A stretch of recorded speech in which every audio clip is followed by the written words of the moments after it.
আরেকটা সূরা আছে ওয়াকিয়া, সূরা ওয়াকিয়া। এই সূরা পড়লে তাকে দারিদ্রতা স্পর্শ করবে না ইনশাআল্লাহ। দারিদ্রতা নিয়ে সমস্যা না? দারিদ্রতা, অভাব লেগে আছে, এমন হয়? যদি এমন হয়, আপনার জন্য সুসংবাদ, আপনার জন্য আমার মুখ দিয়ে আল্লাহ পাক এটা বের করালেন যে নিয়মিত সূরা ওয়াকিয়া পড়েন। কোন সূরা? ইযা ওয়াকাআতিল ওয়াকিয়া লাইসা লিওয়াকাআতিহা কাযিবা খাফিদাতুর রাফিআ ইযা রুজ্জাতিল আরদু রাজ্জাও ওয়া বুসাতিল জিবালু বাসসা।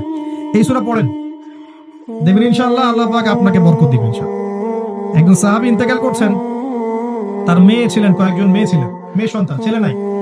তো অন্য সাহাবীরা বলছেন যে মওতের সময় আপনি আপনার পরবর্তী প্রজন্মের জন্য কি রেখে যাচ্ছেন, কি সম্পত্তি রেখে যাচ্ছেন?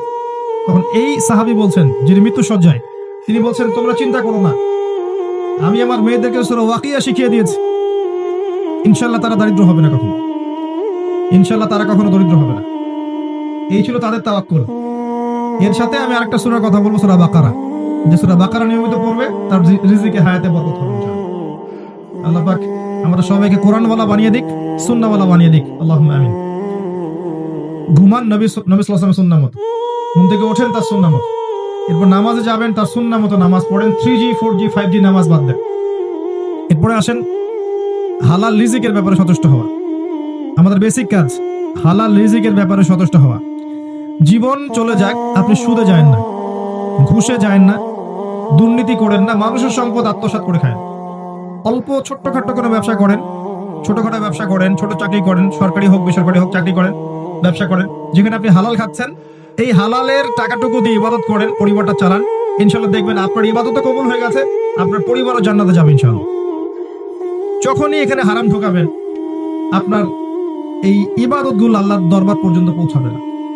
স্পষ্ট হাদিস আছে, ইন্নাল্লাহা তাইয়্যিব লা ইয়াকবালু ইল্লা তাইয়্যিব, আল্লাহ পাক পবিত্র, তিনি পবিত্র ছাড়া কিচ্ছু গ্রহণ করেন না।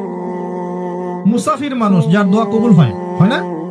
মুসাফিরের দোয়া কবুল হয়, সে যা চাবে আল্লাহ দিবে ইনশাআল্লাহ। একজন মুসাফির আল্লাহর কাছে হাত তুলে দোয়া করছে, আল্লাহ আমাকে এটা দাও, আল্লাহ আমাকে এটা দাও। নবী সাল্লাল্লাহু আলাইহি ওয়াসাল্লাম বলছেন যে মুসাফিরের দোয়া কবুল হয়, কিন্তু এই ব্যক্তির দোয়া কেমন করে কবুল হতে পারে যার পোশাক, যার পানীয়, যার খাবার সব হারাম? কথা বুঝতে পারছেন? এমনিতে মুসাফিরের দোয়া কবুল হয়, কিন্তু মুসাফির হয়েও যদি সে দেখা যায় হারাম খেয়েছে, হারাম পড়েছে, ওই দোয়া কবুল হবে না। তো ইবাদত কবুলের শর্তই হচ্ছে হালাল রিজিক। যাদের জন্য একটা কথা বলি, যাদের জন্য হারামে যাচ্ছেন, যাদের জন্য আপনি হারামে যাচ্ছেন, এরা আপনাকে চিনবে না আপনার মৃত্যুর 40 দিন পর। আমার কথা বিশ্বাস হলো না? সত্যি বলছি যে আল্লাহ পাক ছাড়া মানুষের আপন বলে আসলে কেউ নাই।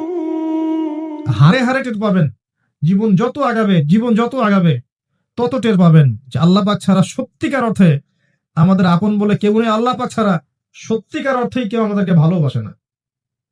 মানুষ মানুষের অবস্থানকে ভালোবাসে, মানুষ মানুষের অবস্থানকে ভালোবাসে, আর আমাদের ভিতরের আত্মাটাকে, ব্যক্তিসত্তাকে ভালোবাসে না একমাত্র আল্লাহ।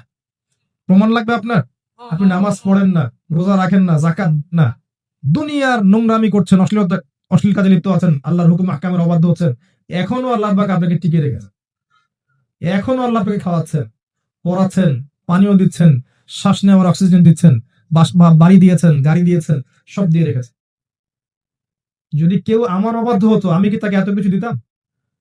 যদি কেউ আপনার অবাধ্য হতো, আপনি কি এত কিছু দিতেন? এরপরেও ভালোবাসা থেকে আল্লাহ পাক এগুলো দিয়েছেন। আল্লাহ চাচ্ছেন একটা বার খালি আপনি দুইটা হাত তোলেন, সেজদা করেন, চোখের পানি ফেলে দেন, আল্লাহর কাছে বলেন আস্তাগফিরুল্লাহ ওয়া আতুবু ইলাইহি। আল্লাহ মাফ করে দিবেন ইনশাআল্লাহ। আল্লাহ পাক ক্ষমা করার জন্য অপেক্ষা করছেন, আপনার ফেরার বাকি। আল্লাহ পাক 24 ঘন্টা তার ক্ষমার হাত প্রশস্ত করে রেখেছেন, খালি আপনার ফেরার অপেক্ষায়। প্রকৃত অর্থে আল্লাহ ছাড়া আপনাকে কেউ ভালোবাসেন। আপনি আল্লাহর অবাধ্য হলেও আল্লাহ পাক আপনাকে ভালোবেসে এখন পর্যন্ত নিয়ামত দিয়ে রেখেছেন। আর যদি আপনি তওবা করে ফিরে আসেন, তাহলে তো আল্লাহ আপনার জন্য দুনিয়া উন্মুক্ত করে দিবেন। যদি আপনি আল্লাহর হয়ে যান, আল্লাহ পাক সারা দুনিয়াকে আপনার পায়ের সামনে এনে দিবেন ইনশাআল্লাহ। এই দুনিয়া কি জিনিস? কিচ্ছু না, ছোট্ট দুনিয়া। সাগরে গেলে আমাদের মনে হয় না যে আমরা কত ক্ষুদ্র? মনে হয় না? সাগরে যখন আপনারা যান, সাগর পটের মানুষ সাগরে জাহাজে যান, তখন মনে হয় না আমরা কত ক্ষুদ্র? এই দুনিয়া কি জিনিস? জান্নাতের সবচেয়ে শেষে যে বান্দা যাবে, তার জন্য আল্লাহ পাক এই দুনিয়ার 10 গুণ বড় জান্নাত দিবে। মহাবিশ্বে এত এত লক্ষ লক্ষ কোটি কোটি গ্রহ নক্ষত্র আছে যার তুলনায় পৃথিবী কিছুই না। আপনার কাছে মনে করেন বাসায় কয়েকশো মিলিয়ন মিলিয়ন ছোট ছোট 1 টাকার কয়েন আছে। 1 টাকার কয়েন মনে আছে? 1 টাকার কয়েন আপনার পুরো উঠান ভর্তি 1 টাকার কয়েন, লক্ষ লক্ষ কোটি কোটি কোটি কোটি পুরো জায়গা ভর্তি। এখান থেকে একটা কয়েন কেউ নিয়ে চলে গেল, আপনার যায় আসবে? কিছু মনে হবে? আল্লাহ পাকের পুরো মহাবিশ্বের মধ্যে পৃথিবী এত এর চেয়েও নগণ্য, এর চেয়েও নগণ্য। তো এই জন্যই বলছি, যাদের জন্য আপনি আল্লাহর বিপক্ষে যাচ্ছেন, আল্লাহর বিরুদ্ধাচরণ করছেন, এরা আপনার সত্যিকার অর্থে আপনার আপন নয়। আপনি ভুল করছেন। ভুল মানুষের জন্য ভুল দরজায় করা নাড়ছেন, সঠিক দরজায় ফিরে আসেন। আল্লাহ পাক আপনার অপেক্ষায় আছেন। আল্লাহ পাক আপনাদের সবাইকে তওবা করে ফিরে আসা তৌফিক দান করুন, আমিন। এরপরে বলবো যে পারিবারিক আদর্শ সুন্দর করার চেষ্টা করুন। এটা খুব ডিফিকাল্ট, এটা খুবই ডিফিকাল্ট, কারণ পরিবারের লোকজন কথা খুব একটা শুনতে চায় না। আর যারা জন্মসূত্রেই ইসলামিক পরিবার পেয়েছেন তারা সৌভাগ্যবান। আমি বলবো তারা সৌভাগ্যবান। যারা আলেম পরিবারে জন্ম নিয়েছেন, বাবা আলেম, মা আলেমা, বাবা হাফেজ, মা হাফেজা, একটা রুহানি পরিবেশ ছিল, তারা সৌভাগ্যবান। এই সৌভাগ্য সবার হয় না, 95% হয় না। বেশিরভাগই এসব বাইরের পরিবারে জন্ম নেওয়া, যেখানে বাবা হয়তো নামাজ পড়ে, মা পড়ে না, মা পড়ে, বাবা পড়ে না, হারাম রিজিক আছে, বোন পর্দা করে না, স্ত্রী কথা শোনে না, এমন না? ম্যাক্সিমাম পরিবার দেখবেন এখন এমন। এখানে ইসলামিক আদর্শ এস্টাবলিশ করা সো ভেরি ডিফিকাল্ট। এখানে আমি যতটুকু বুঝেছি এটা হচ্ছে, নিজে আগে আমল করে দৃষ্টান্ত স্থাপন করেন। অন্যরা কথা শোনে না, শোনে নাই, আমাদের কথা তো এখনো শোনে না মানুষ। আপনারা কথা শুনছেন না, দেখবেন বংশের লোকজন অনেকেই কথা শুনবেন, মনে করবে ওরা অনেক কিছু। ব্যাপারটা এমনই ছিল, ইব্রাহিম আলাইহিস সালামের বাবা কথা শোনে নাই, নূহ আলাইহিস সালামের স্ত্রী কথা শোনে নাই, নূহ আলাইহিস সালামের সন্তান কথা শোনে নাই, লূত আলাইহিস সালামের স্ত্রী কথা শোনেনি, মুহাম্মদ সাল্লাল্লাহু আলাইহি ওয়াসাল্লামের চাচারা কথা শোনে নাই। ব্যাপারটা এমনই ছিল শুরু থেকে। নিজের মানুষটা দাম দেয় কম, বাস্তবতা এগুলা। তো নিজে আমল করে একটা দৃষ্টান্ত স্থাপন করেন, এরপর আপনি সাধ্যমতো দাওয়াত দেন বাবাকে, মাকে, ভাইকে, বোনকে, স্ত্রী সন্তানকে। এরপর স্ত্রী সন্তানকে নিয়ে আপনি স্বতন্ত্র পরিবারে থাকেন, যেখানে আপনার কর্তৃত্ব চলবে। কারণ আপনি আপনার পিতাকে চার্জ করতে পারবেন না। ধরেন আপনার পিতা নামাজ পড়ে না, আপনি কি তাকে চার্জ করতে পারবেন? তার উপরে আপনি কি কড়া হতে পারবেন, কঠোর হতে পারবেন? পারবেন। কিন্তু আপনার সন্তান যদি 10 বছর বয়সে নামাজ না পড়ে, তখন আপনি তার উপর কঠোর হতে পারবেন। আপনি আপনার পরিবারটাকে গুছিয়ে নেন।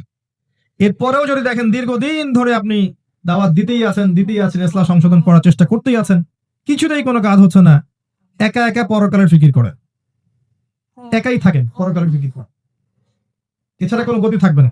আল্লাহ পাক তারপরেও আমরা চেষ্টা করব আমরা যেন আমাদের নিজেদের এবং পরিবারের বর্গকে জাহান্নামের আগুন থেকে বাঁচাতে পারি। আল্লাহ পাক তৌফিক দান করুন, আমিন। এবং আল্লাহ পাক আমাদের সবার পরিবারে আল্লাহর হেদায়েত এবং নূর নাজিল করুন, আমিন। এরপর একটা কাজ, এটা আমাদের করা জরুরি, এটা হলো নিজেদের স্বার্থ মতো দিনের দাওয়াত দেয়া, সাধ্য মতো এবং দিনের স্বার্থে, আল্লাহর স্বার্থে, তার রাসূলের দিনকে, কোরআনকে এবং হাদিসকে মানুষের কাছে পৌঁছে দেয়া, সহজভাবে, কঠিন ভাবে না, শৈথিল্যতা প্রদর্শন করে না এবং চরমপন্থায় নয়, উগ্রতা প্রদর্শন করে নয় এবং শৈথিল্যতাবাদী আচরণ করেও নয়, মধ্যম পন্থায় দিনকে সবার সামনে তুলে ধরা, দিনকে দুনিয়ার সমস্যাগুলোর সমাধানের মাধ্যম বানানো এবং যুগোপযোগী ভাবে দিনটাকে তুলে ধরা, মানুষকে দিনের দিকে নিয়ে আসা, আল্লাহর দিকে নিয়ে আসা, রাসূলের দিকে নিয়ে আসা, নামাজের দিকে নিয়ে আসা, কোরআনের দিকে নিয়ে আসা, কোনো দলের দিকে না ডাকা। আমরা যেটা করি, মানুষকে দলের দিকে টানার চেষ্টা করি, দলের দাওয়াত পড়ে, মানুষকে আল্লাহর দিকে নিয়ে আসে। আল্লাহ পাক জামাতবদ্ধ জীবন যাপনের কথা বলেছেন, এর মানে এই নয় যে আমাকে কোনো একটা জায়গায় ফর্ম পূরণ করতে হবে, বিষয়টা এমন নয়। মন থেকে সব মুসলিমদেরকে ভাই মনে করেন, ঐক্যের চেষ্টা করেন এবং আপোষে গীবত, তহমত, কাদা ছড়াছড়ি করেন না, সবার ভালোটুকু নেন, খারাপটুকু ছেড়ে দেন এবং উলামায়ে কেরাম সবার জন্য দোয়া করেন, নসিহত করেন, শুভাকাঙ্ক্ষী হন। সমালোচনায়, গীবতে, তহমতে, আত্মহমিকায় সময় নষ্ট করেন না, দিনের কল্যাণ হয় এমন কিছু করেন, মানুষকে আল্লাহর দিকে ডাকেন। দেখবেন ইনশাআল্লাহ দিনের মধ্যে একটা মনস্তাত্ত্বিক ঐক্যের প্ল্যাটফর্ম গড়ে উঠবে। ঐক্যের বিষয়টা মনস্তাত্ত্বিক বিষয়, এটা কোনো ভৌগোলিক বিষয় নয়, এটা হচ্ছে মনের ব্যাপার, যে আমি প্রত্যেক মুসলিমকে আমার ভাই মনে করছি। সবার মাঝে কিছু ভালো জিনিস পাবেন, নিয়ে নেন, খারাপটা ছেড়ে দেন, আল্লাহর দিকে ডাকেন। কোরআনের দিকে ডাকেন, রাসূলের দিকে ডাকেন, ইসলামের দাওয়াত দেন। আপনার কাজে দিন ইসলামের কোনো খেদমত হোক, কোনো কল্যাণ হোক, এমন কিছু করেন। একটা মসজিদ হোক, একটা মাদ্রাসা, একটা শিক্ষা প্রতিষ্ঠান, একটা এতিম প্রকল্প, একটা ইসলামিক এনজিও, কিছু একটা করেন যেটাতে আপনার দিন উপকৃত হয়। ইনশাল্লাহ দেখবেন এতে আস্তে আস্তে দিন এগিয়ে যাবে ইনশাল্লাহ। আর এখন আমরা যে জায়গায় আছি উম্মাহ, এই জায়গায় অনেক বড় স্বপ্ন দেখার চাইতে এই প্রাইমারি লেভেলের কাজগুলো খুব বেশি ইম্পর্টেন্ট। এবং ঊর্ধ্বতন কর্তৃপক্ষ যারা আছে তাদের হেদায়েতের জন্য অলওয়েজ দোয়া করবে। আল্লাহ পাক চাইলে তাদের ভিতর থেকেও দেখবেন ওমর, হামজা, খালিদ রাদিয়াল্লাহু আনহুম তাদের মতো সাহাবী বের করে নিয়ে আসতে পারেন। অতএব সবার শুভাকাঙ্ক্ষী হন, সবার হিতাকাঙ্ক্ষী হন। আমরা সবাই একটা উম্মাহ, একটা বডি, একটা দেহের মতো, কেউ কারো শত্রু নই। সবার ভালোটুকু নিয়ে একটা ইউনাইটেড নেশন, ইউনাইটেড মুসলিম নেশন, এভাবে চিন্তা করেন, দেখবেন ইনশাআল্লাহ আপনি দিনের কল্যাণই করবেন, আপনার দ্বারা দিনের কোনো ক্ষতি হবে না ইনশাআল্লাহ। আল্লাহ পাক আমাদের সবাইকে কথাগুলো বোঝার তৌফিক দান করুন, আমিন। এবং আল্লাহ পাক আমাদের সবাইকে হেদায়েত দান করুন, আমিন। উপরের লেভেল থেকে নিয়ে নিচ পর্যন্ত যারা আমরা যেখানে আছি সবাইকে যার যার জায়গা থেকে দিন ইসলামের জন্য কাজ করা তৌফিক দান করুন, ইসলাম পালন করা তৌফিক দান করুন, ইসলামটাকে সঠিকভাবে বোঝার তৌফিক দান করুন, এবং ইসলাম নিয়ে যত বিরূপ মন্তব্য মানুষের মাঝে আছে এগুলোকে ভুল প্রমাণ করানোর তৌফিক দান করুন কাজের মধ্য দিয়ে। আমরা যেন আদর্শ স্থাপন করতে পারি, আমাদের আদর্শ দেখে যেন অমুসলিমরা দলে দলে ইসলাম কবুল করে, এমন ভাবে ইসলাম প্র্যাকটিস করার তৌফিক আমাদের সবাইকে আল্লাহ পাক দান করুন, আমিন। আরো দোয়া করছি ইয়াং ভাইদেরকে আল্লাহ পাক যেন যাবতীয় রকম এই যে জুয়া, মাদকাসক্ত, এই যে পর্নোগ্রাফি, ফ্রি মিক্সিং, হারাম অ্যাফেয়ার্স, রিলেশনশিপ, হতাশা, এগুলো থেকে আল্লাহ পাক বের করে নিয়ে আসেন, কোরআনের দিকে নিয়ে আসেন, হাদিসের দিকে নিয়ে আসেন, নামাজের দিকে নিয়ে আসেন, মসজিদের দিকে নিয়ে আসেন, আল্লাহুম্মা আমিন। আমাদের মা বোনদেরকে আল্লাহ পাক খাস পর্দায় থাকার তৌফিক দান করুন, তাদের ইজ্জত সম্মান আবরুর হেফাজত করুন। আমাদের পরবর্তী প্রজন্মকে আল্লাহ পাক আগামী বিশ্বকে মোকাবেলা করানোর মতো করে মানুষ করার তৌফিক এনায়েত করুন, আমিন।